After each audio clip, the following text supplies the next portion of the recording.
السلام علیکم ورحمۃ اللہ وبرکاتہ۔ حامد و مسلیاً اما بعد، آج سلسلہ درست طہارت کا 5واں سبق ہے۔ آج گفتگو ہے وضو کے متعلق۔ وضو یہ ہے پانی کا استعمال، اس پانی کے ذریعے چہرہ، سر کا مسح اور دونوں پاؤں کو دھولنا خاص مخصوص طریقے سے وجہ اللہ کی عبادت کے خاطر، اور یہ واجب ہے، فرض ہے ہر اس آدمی کے لیے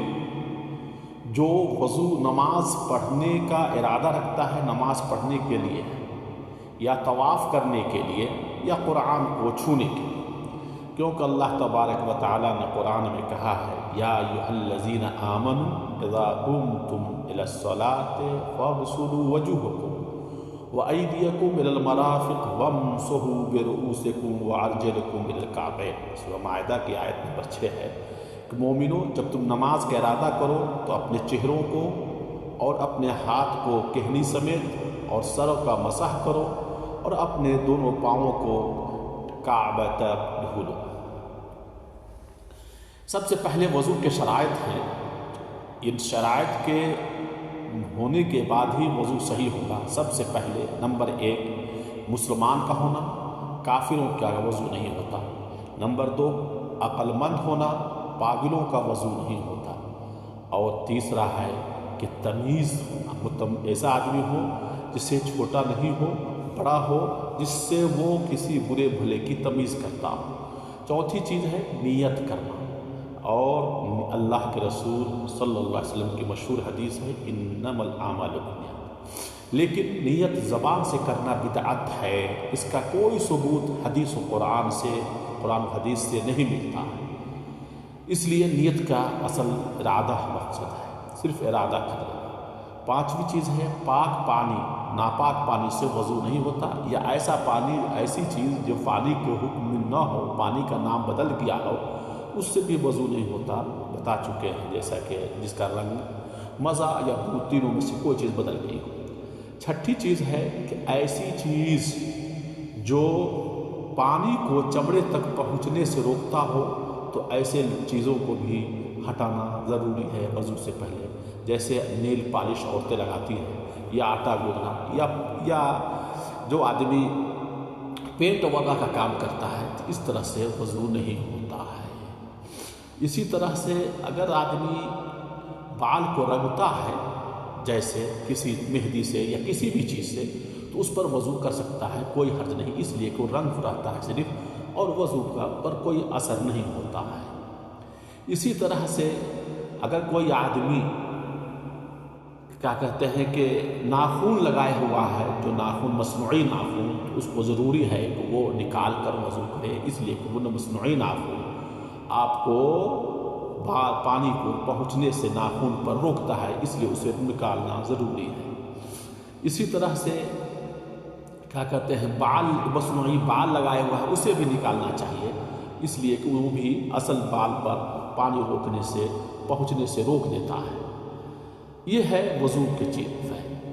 کہ شرائط، ان ساری چیزوں کا وضو سے پہلے ہونا شرط ہے۔ اب دوسرے نمبر پہ ہے وضو میں فرائض ہے، فرائض ضروری ہے، جس کے بغیر وضو ہوتا ہی نہیں۔ نمبر 1 ہے پورے چہرے کا دھلنا، اس لیے کہ اللہ تعالیٰ کہا ہے فاغسلوا وجوہکم، اور چہرے کے دھلنے میں کلی اور ناک میں پانی ڈالنا، ناک میں پانی ڈالنا، یہ غلط داخل ہے۔ دوسری چیز ہے دونوں ہاتھ کا مرفق تک کہنی سمیت دھلنا، اس لیے کہ اللہ تبارک و تعالیٰ کے وایدیکم الی المرافق کہا ہے۔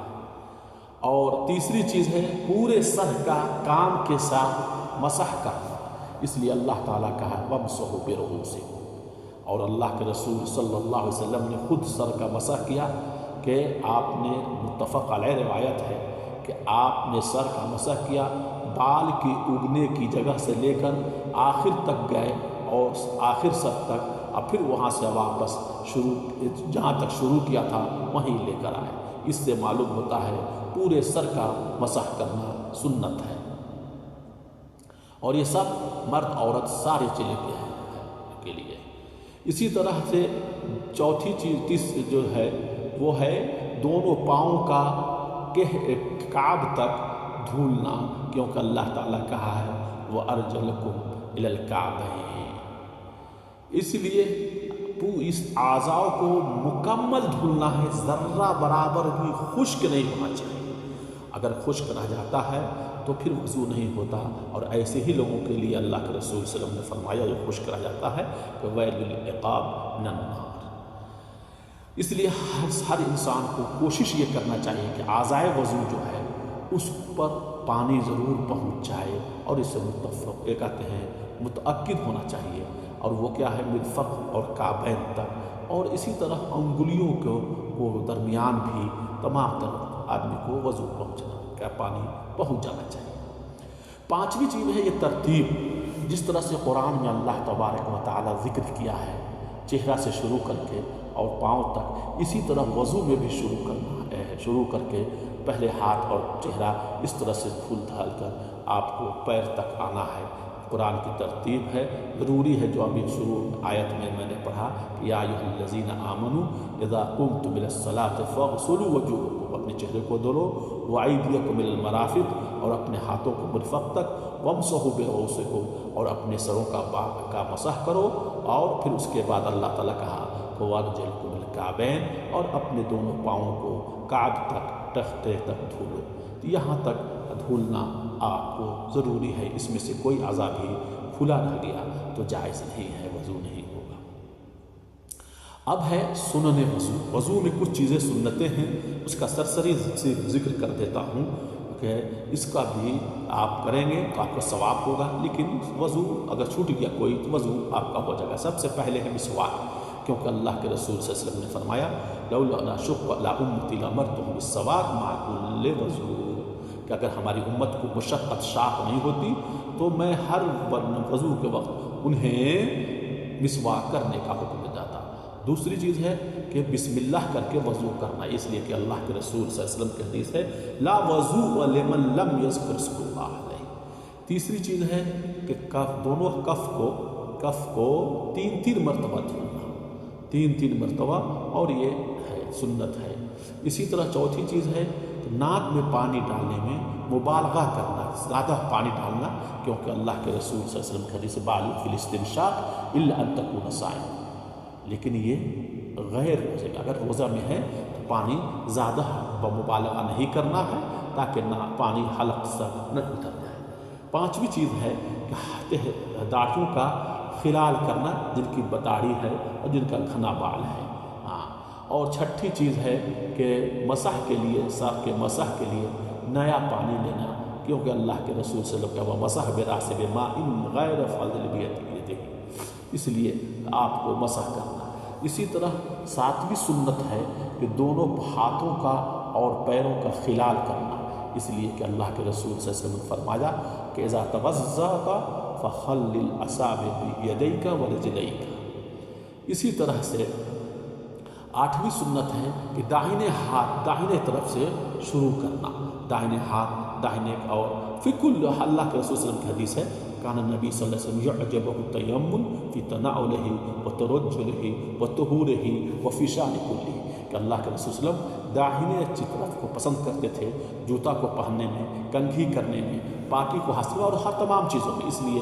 شروع کرنا چاہیے داہنے طرف سے، یعنی داہنا ہاتھ داہنا پاؤں داہنا کی اس طرح سے۔ اسی طرح نویں سنت ہے چہرے کو اور دونوں ہاتھوں کو، دونوں پیروں کو تین مرتبہ دھلنا، ایک مرتبہ دھلنا واجب ہے، فرض ہے، اور تین مرتبہ یا دو مرتبہ دھلنا کیا کہتے ہیں یہ سنت ہے۔ 10ویں سنت ہے کہ کا ذکر کرنا، دعا پڑھنا، اللہ کے رسول صلی اللہ علیہ وسلم کی حدیث ہے کہ جو شخص کہ وضو کرتا ہے اور اس باقی وضو کرتا پھر پڑھتا ہے اشہد ان لا الہ الا اللہ وان محمدًا عبد اللہ رسولہ، کہا الا فتحت لہ ابواب الجنہ ثمانیہ یدخل من ایہا شاء، کہ جو شخص تم میں سے جو شخص وضو کرتا ہے اور وضو کو بہترین کرتا ہے پھر اشہدو ان لا الہ الا اللہ و ان محمد رسول اللہ پڑھتا ہے، اس کے لیے جنت کے 8 دروازے کھول دیے جاتے ہیں۔ یہ سنت وضو ہے۔ آخر میں دعا ہے کہ اللہ تبارک و تعالی ہم تمام مسلمانوں کو اس سنت پر عمل کرنے کی توفیق عطا فرمائے۔ وآخر دعوانا الحمدللہ۔